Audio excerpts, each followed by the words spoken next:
Lauren, it's good to see you again. How are you? Hey, welcome to the COP Drop, a daily live stream during COP28 hosted by the Faiths for Biodiversity Coalition and the United Religions Initiative. Each day, we will be discussing the latest developments from Dubai with a focus on nature and biodiversity, and we'll also learn about the amazing ways that faith and spiritual communities all around the world are working to protect and restore the environment. My name is Lauren Van Ham, and I serve as the Climate Action Coordinator for the United Religions Initiative. I'm joined every day by my co-host Gopal Patel, who is the co-convener of the Faiths for Biodiversity Coalition. Gopal, how are you doing? I'm doing very well. I was just thinking it's a Sunday. Obviously, God rested on a Sunday, but COP28 does not take a day off, and neither does the COP drop. So I'm happy to be here with you, Lauren, and our friend Alan. Great. Yeah, let's lean in and do you want to introduce Alan, Gopal? Tell us Yeah, some more. sure. Yeah, Alan, it's so good to see you. Alan is a very old dear friend. Alan, you are the executive director of the Catholic Youth Network for Environmental Sustainability in Africa. I believe you're from Kenya originally, but you can correct me if I'm wrong. And we have a connection there because my father was born in Kenya. But right now you are in Dubai. And I think before we went live, you were telling us you're stuck outside of your hotel room, so you're in the lobby there. So really, really appreciate you joining us. But how's your day and your experience been so far at COP? Thanks, Gopal, and thanks, Lauren, for the introduction. Thanks for having me on the COP drop. Um, as you know, Gopal and Lauren, COPs are really hectic spaces, but also very exciting. I think for me, it's how you take it, how you lean into it. And for me, this has been. I missed the last COP, so I wasn't in Egypt. So, but coming to COP28, it has started on a rather positive note because of course, of the agreement on the loss and damage issue and some of the initial pledges that came in at the beginning. Um, and so that has kind of set a positive tone for moving forward. Even though in my analysis, the pledges and commitments have been made before. So we've seen other COPs where certain pledges and commitments have been made. But as the UNFCCC Executive Secretary said a couple of days ago, what will be the test will be what happens after the cameras have left and what leaders actually do, when the press has left and everybody has gone home. Do we actually honor these pledges and will the money keep coming in? But also the mechanism of how this loss and damage fund is managed I think is going to be very critical. Some voices are not happy about the fact that the World Bank is going to be the custodian of these funds, but also the composition of the management of those funds, I think might in some ways run into headwinds if not managed properly. So I think for me those are two key areas to look out for. But also one of the other things that I find interesting at this COP is also the layout. I mean, people have been talking about how far they've been having to walk, particularly the day before and the day yesterday when the World Leaders Summit started. And of course, suddenly all the routes that were being used, are closed off because of the security protocols and so on. But the Expo Center in Dubai is also really a massive place. It's a massive layout compared to other venues of other COPs. And so it looks like a university campus, so to speak. And so the pavilions and some of the side event venues, they're all walled off because they're all in closed off buildings. So it's not kind of the open format that we're used to in previous COPs, where you'd probably just be walking in some corridor and then you hear someone speaking at a side event and you're like, oh, that sounds like Gopal over there, and you go to take a peek and to see what's happening. So this time it's all sort of closed off and gives kind of a weird feeling of that it's kind of an invite only sort of spaces, and takes a while to get used to that. But the Faith Pavilion has also been an interesting space. It's the first time, at a COP that we have a space dedicated to the faith community.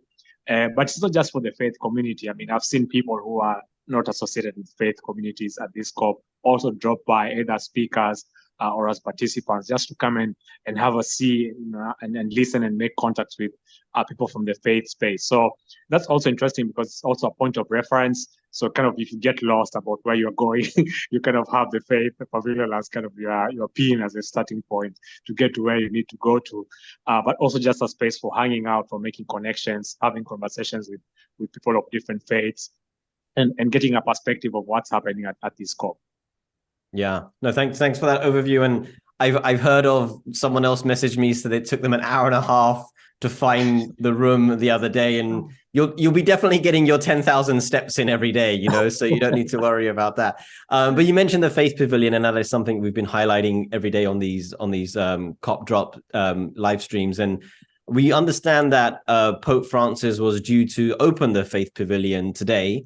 But unfortunately, he wasn't able to be there in Dubai. And yesterday, somebody representative of the Pope read out a statement, at the World Leaders Summit on behalf of the Pope. So tell us a little bit about what the Pope's involvement in this COP, whether he's there in person or all the work he's done in the months leading up to it, including the launch of, I'm going to get this right, Laudato Deum. Is that correct? Did I get the pronunciation right? That's correct. No problem. What's been the impact that you've seen, both from in your own work as a young Catholic from Africa, but also in the broader climate space? I think that first of all, the fact that it was announced, very late that Pope Francis would no longer be coming because of health issues. Of course, we pray for him and that he recovers well and so on. But that was a disappointment because, of course, we were sure that this time that the Pope was going to come because it had been announced formally.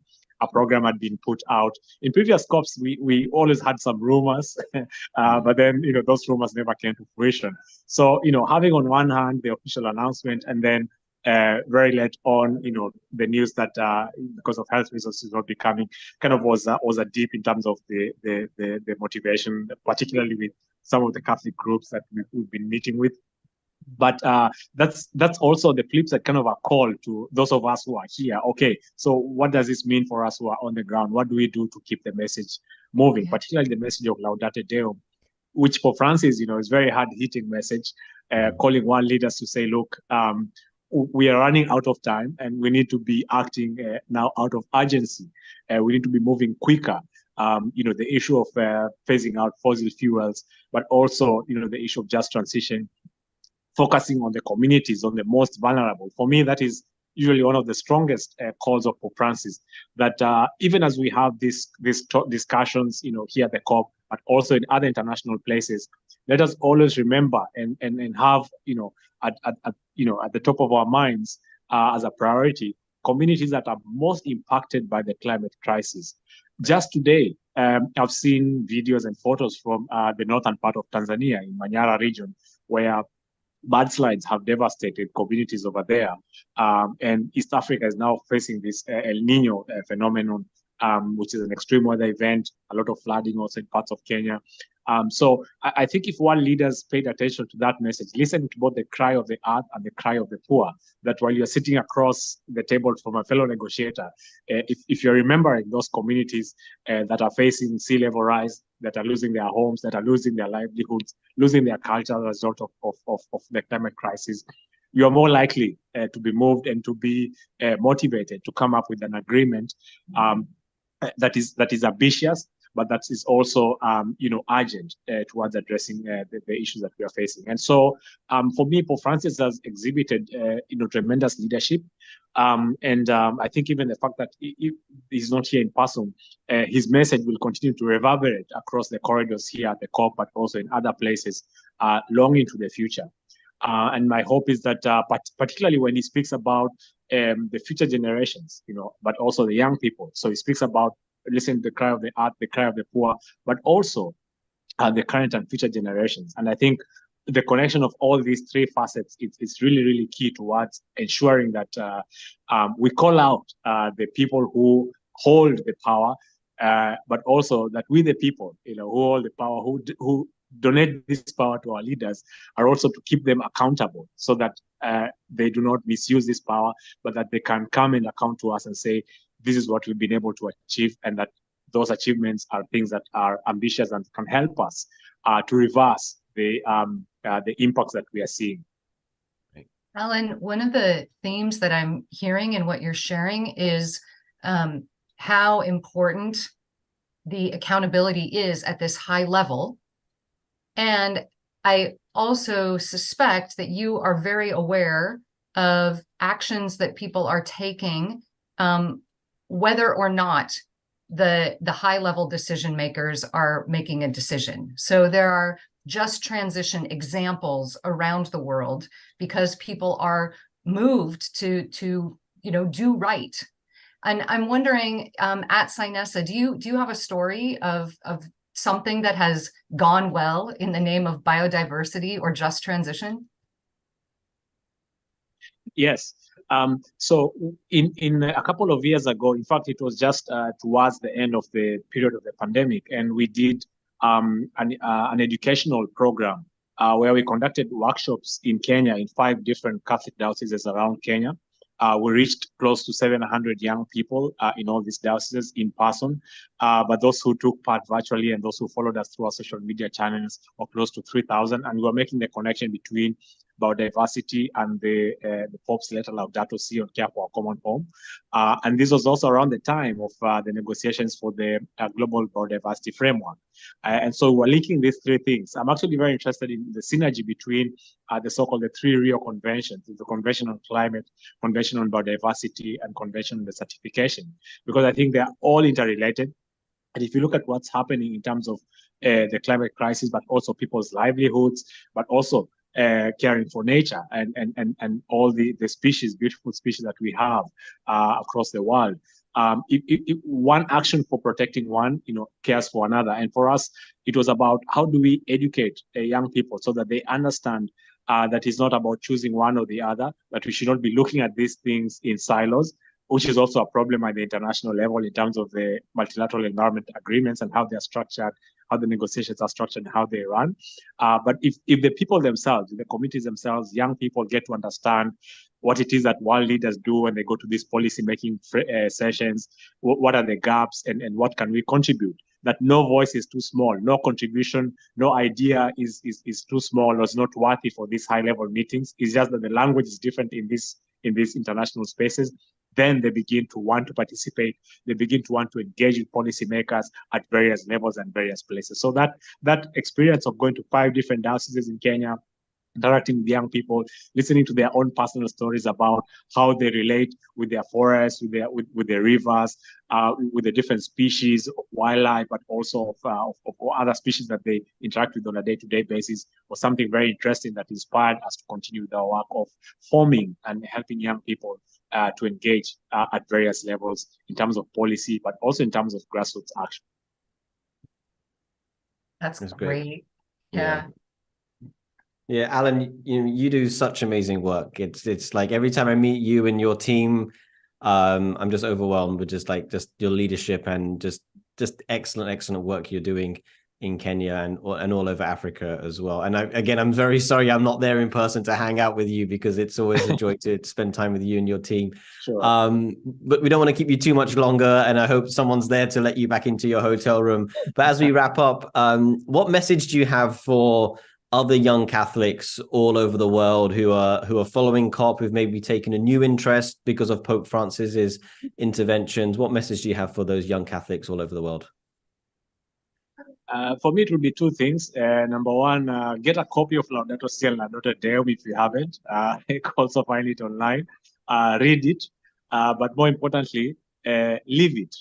Share the news with others and find practical ways for living this message. And one of the things that just kind of comes to mind from the message that Pope Francis delivered at COP through Cardinal Parolin was the issue about the climate crisis as a reflection of personal sin, but also of structural sin. So telling world leaders that even though the ordinary person might change their lifestyle, reduce the amount of meat, for example, that they're eating, take care of their waste, at the household level.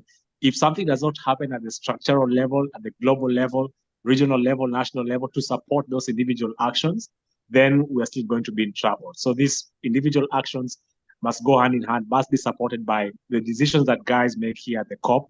And that's also one of the things I say to somebody who brushes aside this big COP, say, oh, these are just big talk shows where people meet to talk about this thing or the other. That's why we are here as civil society actors, to ensure that the people in government, policymakers who come here actually use these spaces, opportunities to come up with concrete decisions for the benefit of all of humanity, but all of creation, so that we can guarantee future generations a better future. Okay. Thank you, Alan. Yeah, thank you so much. Enjoy the rest of your time at COP, and hope to speak to you again soon. Awesome, thanks. I love this invitation to not just read the Laudato Si, but to live the Laudato Si. That feels so like accessible, right? To just get out there and start doing it. Let's not wait for change to come from the top. Let's do this. Yeah, yeah. You want to say something about that? Well, I always have something to say on everything. No, but it's so true. It's yeah, I mean, these documents are great, but we have to put them into action. And that's really what Alan was saying, when it comes to the negotiations, the commitments that have been made, but also in our own faith communities and traditions, that we have the teachings there, but we really have to live them. Yeah. I'll just offer that in case there are people out there who are not familiar with these documents, you are not Catholic, or you just haven't been in this conversation, that what most impresses me about what Pope Francis has offered to the world in these documents is the concept of integral ecology. And that when we are taking care of the earth, we can't not also take care of the poor. And social and environmental are connected, just as the health of the oceans is connected to the health of the coastline and so forth. What I am really excited about, thanks to this document, is that similarly, there are people of faith who maybe before were a bit leery of science, or there are educational models that didn't know how to talk to farmers. And so now there's this integration. It's ecology, really, right? That this living system is all communicating with itself. So that excites me. And if you haven't read the documents, I certainly encourage you to do it. I just want to highlight two really great examples of some other spaces where I think integral ecology is happening in a good way. For one thing, there is curriculum that has been created to talk about integral ecology, and it's through the Carmelites, through a specific order of Catholicism, and they're teaching this curriculum in Peru and the US and Indonesia and Ireland, and it is Catholic, but it doesn't have to be Catholic. Like, I think that there's an interfaith invitation in this curriculum, and it can be used in a lot of places and spaces. So I encourage people to check that out. And the other is, because we were talking to Alan, it felt important to lift up an example from the African continent. And so this is in Mali, where they started a project in 2022, and it was specifically focused on the area of Sahel, which has been plagued by civil unrest. So again, like, we're seeing this great example of social and environmental, where we're bringing peace to an environment that has been violent and harmed. And they're teaching farming in new ways, like organic ecological practices, to farmers, more than half of whom are women, and 20% of them are under the age of 30. So, and this is all because of kind of what Pope Francis has unleashed and encouraged. So I find that inspiring. Yeah, that's great. Some really great examples there. And I think, when I look at the state of the world right now, and I was reading Pope Francis's remarks that he delivered yesterday at the high level leaders gathering. Someone delivered them on his behalf, and he said he was talking about the multipolar world and the challenges that the world is facing when it comes to the multipolar world. And he was saying that, the multilateral systems need to adapt. I'm paraphrasing here, but it was essentially saying that we need to adapt and reform the multilateral spaces to be reflective of the multipolar world. We've gone from a period of time when there was one or two global superpowers to being a number of global superpowers, and we need to adapt to that change. And I categorize, the recent history of human civilization is characterized by colonialism and empire building largely, and we're realizing now, finally, the limits of such approaches, and recognizing that now we need to enter into a period of collaboration, from colonialism, empire building to collaboration, recognizing that one people, one community, one nation state can only thrive when all other countries and all other people thrive as well. If we only are out for our own self-interests, we may win for a short period, but ultimately we lose. And so this, for me, when the Pope Francis talks about integral ecology, for me, that's what he's talking about, that we have to see that we are all integrated, like you're saying, environment and nature, and that everything needs to be working in collaboration with everybody and everything else in order for all of us to thrive, rather than just a few people to thrive. And so I really love his message. And in many ways, it's a new message, but it's also an old message. We know this understanding of everything being interconnected. That's as old as the sun and the moon. That's right. Indigenous traditions have spoken about that. Eastern and Western traditions have spoken about that. But somewhere along the line, we lost that thinking when we built up our global institutions. And so Pope Francis is giving it a new package and some new emphasis to realize everything new is old. We need to go back to an old idea to address the new challenges. And integral ecology, from how I see it as a Hindu doing multi-faith work, it's really an idea which is really powerful. It's so simple, but so profound at the same time. I couldn't agree with you more. And it seems like there's something important, even as Faiths for Biodiversity is making sure that we're having some of these conversations in what might otherwise be one of those multilateral silos, right? Right.